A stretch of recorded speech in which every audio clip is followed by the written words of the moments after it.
Hello and welcome to a SmurtP video. So obviously I was at London Comic Con on Saturday and I was a little bit naughty. I recorded the Alexander Devrient panel, and apologies if I say his name wrong. You should have seen the first video. It was terrible and it sounded like a Harry Potter movie. So by naughty, I wasn't really naughty. So I do like to go and record panels, you know. I've done that a few times this year and generally it's not an issue. However, some cons are very strict in their rules, should we say. And this one was definitely strict. So in terms of me recording, there was no announcement at the beginning. There were no warning signs, and generally I got stuck in and towards the end. Bear in mind, I recorded 95% of the panel, recorded 95%, and then some very nice gentleman came up to me and said, "You're not meant to be recording here, mate. Can you switch it off?" So of course I did, you know, it's the polite thing to do. And then I thought, oh, okay, you know, well, there it is. But then I watched panels afterwards, and Chris Barry, for example, they announced it at the beginning. So it's very clear after that. So there was no way I was getting away with any more videos on my conscience. But this one I can do because I didn't know until, well, that gentleman came up and spoke to me. So, yeah, so here is Alexander from, obviously, Doctor Who.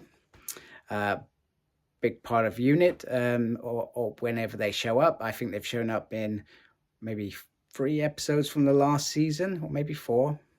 And then, obviously, the 60th special as well. So, he talks about his career and how he got into acting, and you know, generally a great guy and very down to earth. So without ado, here is the panel. How did you get into acting? Why did you decide to be an actor? So my granddad, for those of you who don't know, I'm half German, half Lebanese, and my Lebanese granddad, his biggest passion was always acting. So when I was a kid, you know, he would like be at home and read plays and stuff like that. Genuinely, you know, it was the thing that he loved doing most in life. So I think he gave that to me. But none of my family are actors, so it was like new territory, new land. But yeah, my granddad for sure. So rest in peace. So did you go to kind of acting school, or did you just kind of start acting at school? Yeah, I went to drama school. Yeah. I got rejected. The first audition I did at drama school was at a school called Bristol Old Vic. Amazing school. However, someone's nodding there. Yeah. I managed to forget the song that I was meant to be singing, which was "Feeling Good" from Michael Bublé. I forgot all the lyrics, so I just stood there, blanked completely, and I was like, okay, I'm definitely not getting into that school. But yeah, I went to another one in London, drama studio. Yeah. So did you start out on stage like most actors? Yeah. What was your first performance? Can you remember? First performance ever was in a theatre that does not exist anymore, the Greenwich Playhouse, which was like a puppet theatre just by Greenwich Station, and it was 12th night playing Orsino. I have not done any Shakespeare since. So Globe, if you're here, RSC. So is it something you would like to go back and realistically not anytime soon, but why not? Yeah. Never say no. So how for you is working on stage different to working in, say, TV and film? Is there much difference between it? I'd say so, yeah. Can I see a show of hands, like who's done any stage work? Anyone been on stage before? Yeah, perfect. A few of you. Anyone done filming or TV as an extra or as an actor? Quite a few of you. Yeah. There is a difference, right? I mean, just the stage, it's just non-stop. As in, you're going to live the arc of your character ideally. It's a story that lasts for, you know, whatever, 2 hours, 2.5 hours. You'll have an interval, but that's it.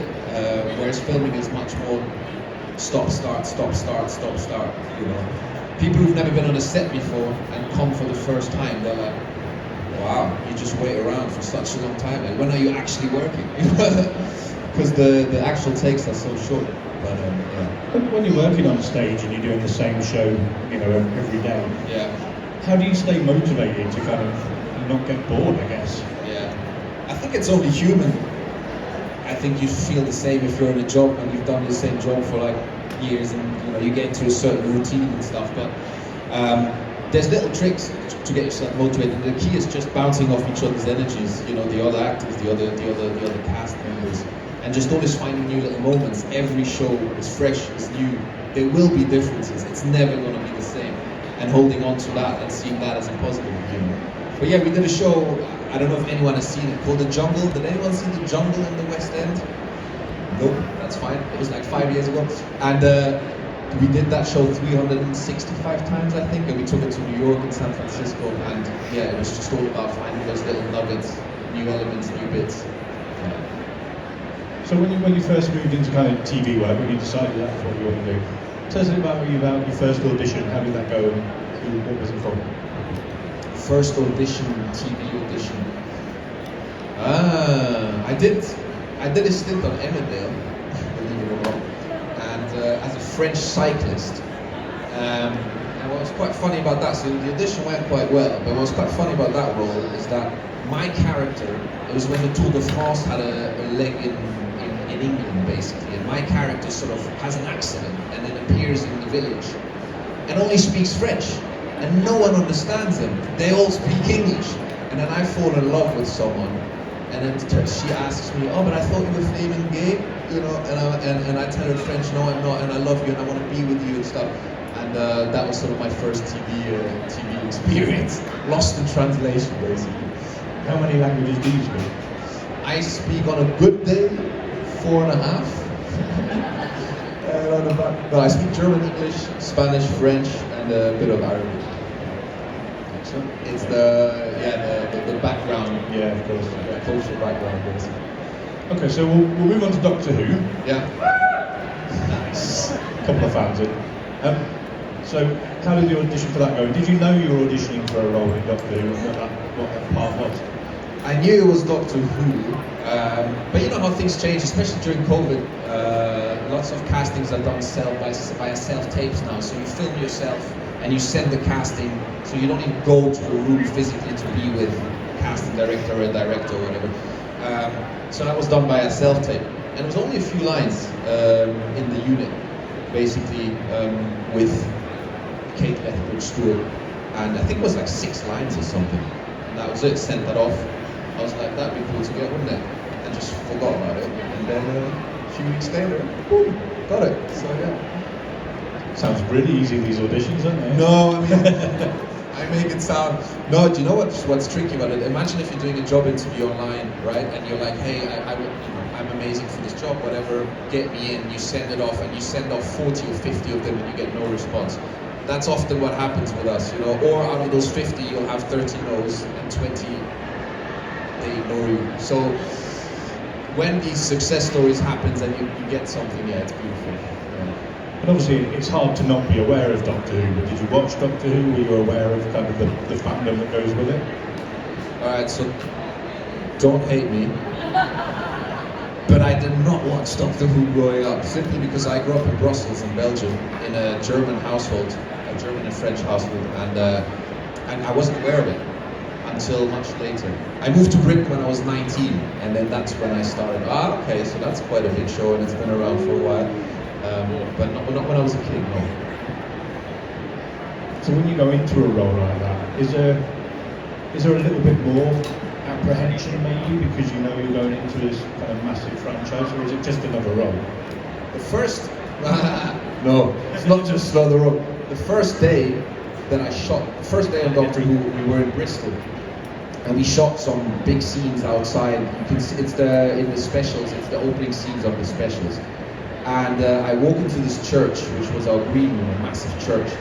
And in the corner is Neil Patrick Harris. And he's like getting into character, And then I look to my left and I see David Tennant and Catherine Tate. And then I'm thinking to myself, okay, this is going to be interesting, And the nerves kicked in a little bit because you just know the scale of what Doctor Who means to so many people, So. And I'm only human. So yeah, no, I was a little bit like, wow. But then once we got rolling, it was, And do you get starstruck? Do you kind of meet celebrities and get all tongue-tied? it's not so much starstruck, but I get like when you meet people that you love, or when you meet people that you really respect.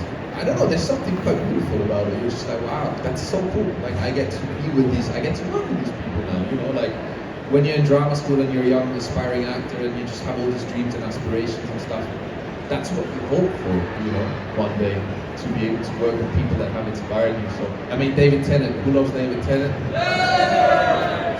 So, you know, I mean, that's cool, so yeah. Right, some of you guys must have some questions, so let's see those hands. And Mike Ronner will come to you.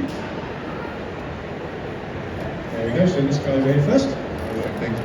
Good morning, how are you doing? Morning. Right? Good to see you very well, thank you. Good. I thought we would play a game on a Saturday morning. So, are you aware of Daleks? I am aware of Daleks. Great. I have not seen a Dalek yet, but I am aware of Daleks. Right, okay. So how do you say, say exterminate in a Dalek voice in German? Oh, now we're entering dangerous territory. Exterminate! And that's That's English? terrifying. Okay, wait, let's see. Let me try my inner German, let's see if we can get into the German accent, okay? Exterminate! Now we sound a little bit like, okay, interesting. I don't know where we're going with this. So it's like the Terminator mixed with a Dalek, isn't it? Yeah. I've got to work on that. Next question? Yep, down the front here. I've got two questions. Who did you find scarier, the toy maker, or Sutek? Whoa. Sutek. And my second question is, what can we expect for the unit spin-off series? Can't tell you that. Give us a little hint, please. BBC have got snipers up here.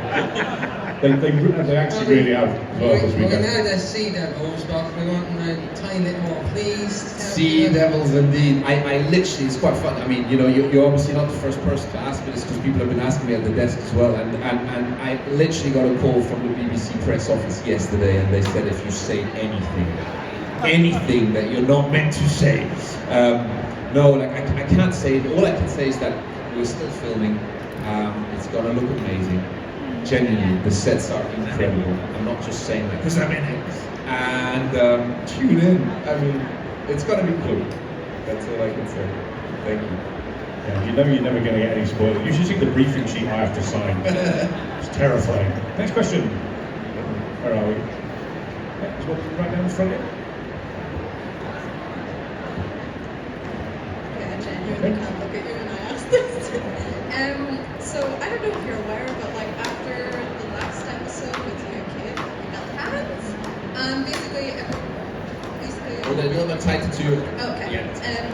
So after the last episode, you and Kit held hands. We don't know what's happening there, obviously, but you do have a bit of fandom now, and we have nothing to go off. So we've been calling your ship name Dust Buddies, and I just wanted to know, do you have a better name for it, or are you just cool with Dust Buddies because it's say that. Sorry, I'm so sorry. Say the last bit of your question again. So the ship name for Ibrahim and Kate is Dust Buddies because we have nothing else to go Dust on. Buddies. Do you have a better name for it? Dust Buddies. That's pretty cool. Do I have a better name for it? I mean,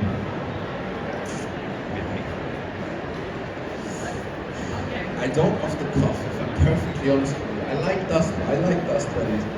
They have a relation. Let's put it that way. They've experienced a lot already, a lot of hardships. And I think if you die with someone and you come back to life with someone, that definitely means something. So maybe the resurrectors or something like that, you know, or the phoenixes or something like that. No, I mean, you know, yours is fun as well.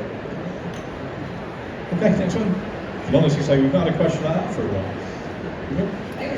Hello. So, we've kind of started to see more Doctor Who cast members in the West End. So you have Jodie Whittaker in The Duchess, Shooter Gabba rehearsing for The Importance of Being Earnest. Yeah. Is there a chance that you could come to the West End at some point, or when filming is done, looking into doing more play work on the West End or something like that? Yeah. I mean, again, never say never. I was in the West End already, so I've done the West End. And if there's something that comes up that that looks good and that I feel I want to do, and yeah, why not? I mean, stage is what I love. Stage is what I started off in, and so I would never say no to it. Yeah, let's hope so. Let's see. Thank you. Next one? Yeah, go ahead. Making you run, aren't we? I'm now just wondering what the promo Phoenix actually should be. Phoenixes? Phoenix? Hiya, nice to meet you. What's been your favourite thing to film as part of Doctor Who? What was your absolute favourite thing you've done so far, do you think?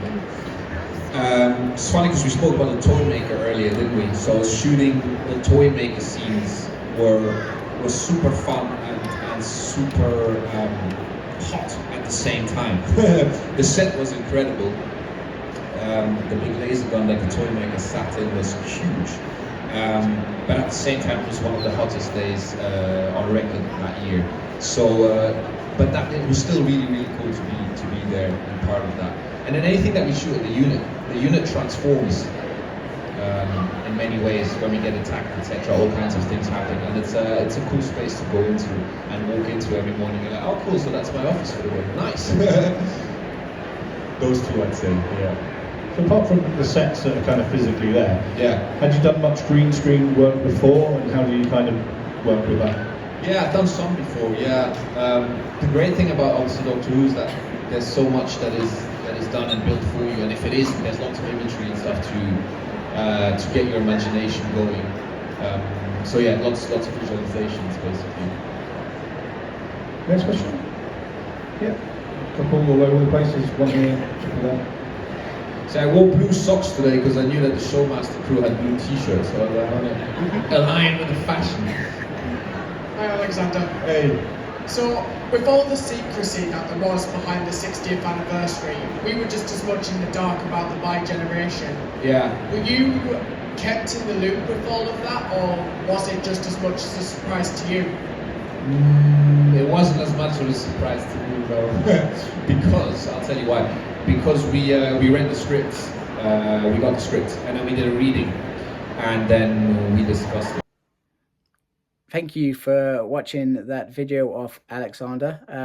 I hope you enjoyed it. I hope it gave you some interesting things. The thing about Emmerdale, I was trying to, not that I watch Emmerdale these days, I haven't watched it since maybe the early 2000s. I thought it was quite interesting, such an Emmerdale thing to do. So quite amusing. But I generally enjoyed that as such, and seeing him on stage. He seems like a really top, nice guy. And I understand why lots of people wanted to see him on Saturday. When I was there, I saw a nice big queue for him when it came to signing, etc. So anyway, if you like my video, do please support my channel by subscribing. Thank you for taking the time to watch this video. Do really appreciate it. Make sure you look after yourself, very important these days. And as always, embrace geekiness. Take care. Goodbye.